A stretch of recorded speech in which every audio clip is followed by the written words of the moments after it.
Yeah, so there are, I don't know, 6, 7, or 8 bishops named there, but none have signatures.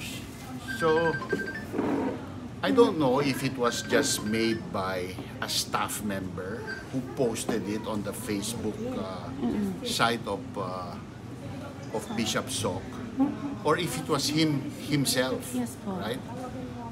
Definitely, Bishop Jack of Urdaneta said that he's pro-nuclear. Kasi when I saw it, I went to visit Bishop Jack right away in Urdaneta. Kasi dati kong bishop yan when I was still in the 5th District of Pangasinan. And he said, no, I'm pro-nuclear. I think it's helpful, especially for the poor. So now that happened, I want to check all the other bishops. So I'm sure there are some there that are anti, but I'm sure there are also some there that might be pro. I need to find out, right? Yeah. But what about the arguments po that they're positing? Kasi some of them say na renewable sources of energy, it's there naman po. Why tap nuclear energy? Because renewables are intermittent. Give you an example. Solar is only available 6 hours a day. No? From 6 a.m. to 9 a.m. and from 3 p.m. to 6 p.m. it's really weak. And then the rest of the day, it's nighttime. There's no solar. So meaning you have to build an LNG backup system, right? So doble na ang investment mo. Paano naging mura yon? Who pays for that? Hindi yung solar proponent. It's the general public.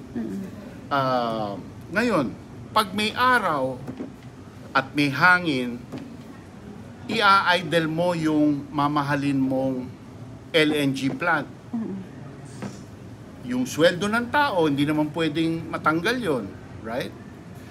Kailangan mainit. So tuloy-tuloy ang gamit mo ng, of course, naka-menor, no? Pero tuloy-tuloy ang gamit mo ng gas. So may gastos yon.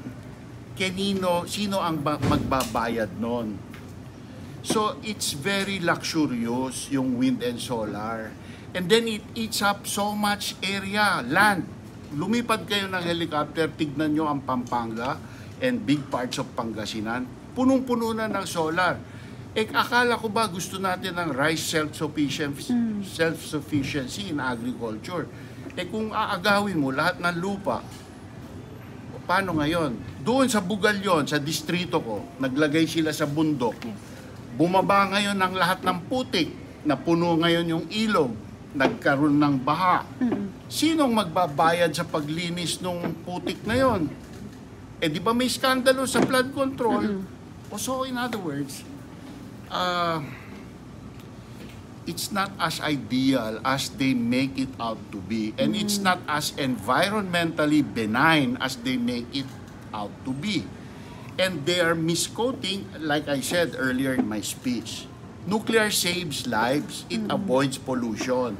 They don't say that, right? So, ang dami ko, every halos paragraph na sinabi nila, may komento ako. I can give you, I can show it to you, Sure po. right? Yes, I'll show it to you later. Sir, kamusta na? Kasi one of the things that they're also arguing with the issues of ngayon mga substandard na mga projects po. Once we propose That the is nuclear... the beauty of nuclear. Kasi takot na takot ang buong mundo sa nuclear proliferation. So yung agreements na sinign natin with the IAEA, with America, yung 1, 2,